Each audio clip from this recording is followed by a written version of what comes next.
ఓటర్ల జాబితా ప్రత్యేక సమగ్ర సవరణ 2024 ఎన్నికల సన్నద్ధత కార్యకలాపాలపై విజయవాడ నోవాటల్ హోటల్లో కేంద్ర ఎన్నికల సంఘం ప్రతినిధుల బృందం సమీక్షా సమావేశం నిర్వహించింది. 2 రోజుల సమావేశాల్లో భాగంగా తొలి రోజు అన్ని జిల్లాల కలెక్టర్లు, ఎస్పీలతో సమావేశమైంది. సీనియర్ డిప్యూటీ ఎన్నికల కమిషనర్లు ధర్మేంద్ర శర్మ, నితీష్ కుమార్ వ్యాస్, డిప్యూటీ ఎన్నికల కమిషనర్లు ఆర్కే గుప్తా, హర్దేశ్ కుమార్, అజయ్ బాదో తదితరులు ఈ సమీక్షలో పాల్గొన్నారు. 2014-2019 సార్వత్రిక ఎన్నికల సందర్భంగా ఎక్కడెక్కడ ఘర్షణలు, అల్లర్లు, విధ్వంసాలు, హింసాత్మక ఘటనలు చోటు చేసుకున్నాయి, ఆయా కేసుల పరిస్థితేంటి తదితర అంశాలపై జిల్లాల వారీగా కేంద్ర ఎన్నికల అధికారులు ఆరా తీశారు.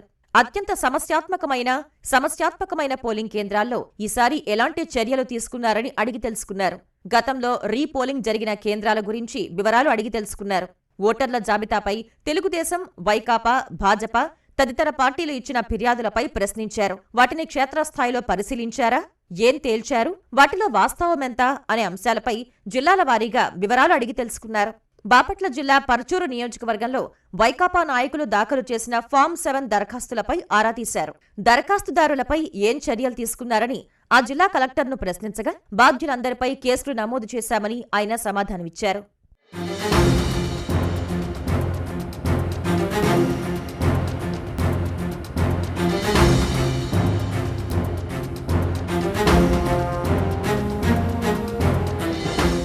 గత సార్వత్రిక ఎన్నికల సమయంలో ఏ ప్రాంతాల్లో ఎంతెంత మద్యం పట్టుపడింది, ఎక్కడెక్కడ ఎక్కువగా డబ్బు స్వాధీనం చేసుకున్నారు, ఈ ఎన్నికల్లో వాటి కట్టడికి ఎలాంటి చర్యలు తీసుకుంటున్నారు అనే అంశాలపై senior deputy election commissioner Dharmendra Sharma ప్రధానంగా ఆరా తీశారు.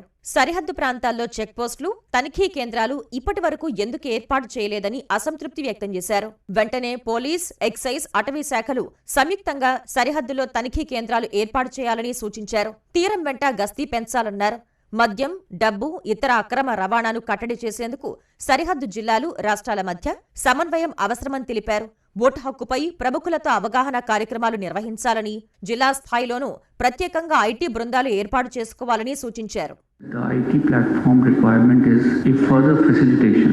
The statutory step lies in display of the affidavits on the notice board and prominent places in a physical sense. But thereafter, once you feed the electronic platform within our own system, then kuch core positions have which will be picked up again and again. So it has to be error free because we will not come back to you to verify what was the physical paper. So the name of the candidate, the name of the constituency.